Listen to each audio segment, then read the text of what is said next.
parte oggi una collaborazione con il coordinamento di agroecologia con l'Università di Palermo. Montevago in questi anni un lavoro e uno sforzo lo ha fatto con l'efficientamento energetico delle scuole, con la pubblica illuminazione a LED, l'ha fatto con le panchine per la ricarica, con le colonnine, quindi ora ci confronteremo su come proseguire. Ci sono tanti tecnici, quindi parliamo anche di agricoltura, sicuri che da questo momento può nascere una collaborazione fruttuosa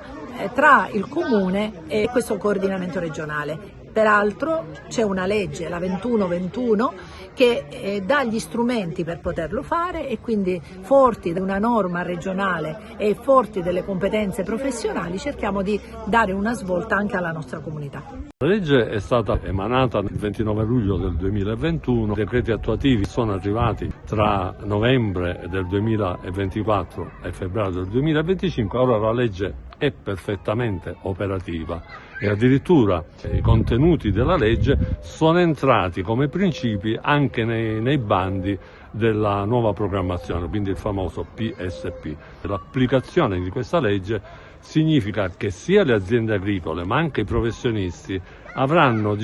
una procedura e un modo di andare avanti che sarà sostanzialmente diverso. Di fatto la legge, che è la prima in Europa, una legge che è stata voluta, bisogna dargliene merito, dall'onorevole Valentina Palmeri, applica concretamente quello che è il Green Deal, la famosa transizione ecologica. Quindi la Sicilia ogni tanto si colloca al primo posto nell'avanguardia, ma oltre a questa legge oggi stiamo promuovendo il congresso di agroecologia del 2025 che sarà dal 9 al 12 giugno ad Agrigento, e qui a Montevago chiaramente stiamo promuovendo una transizione anche del comune verso questa agroecologia che è il futuro, che ci piaccia o no, dell'umanità. I comuni possono fare, come è successo con qualche altro comune che già ha sancito questo tipo di protocollo, diventare guida del territorio, individuando alcune aziende che vogliano fare le aziende pilota, appunto dove si fa la propagazione, e il coordinamento agroecologia Sicilia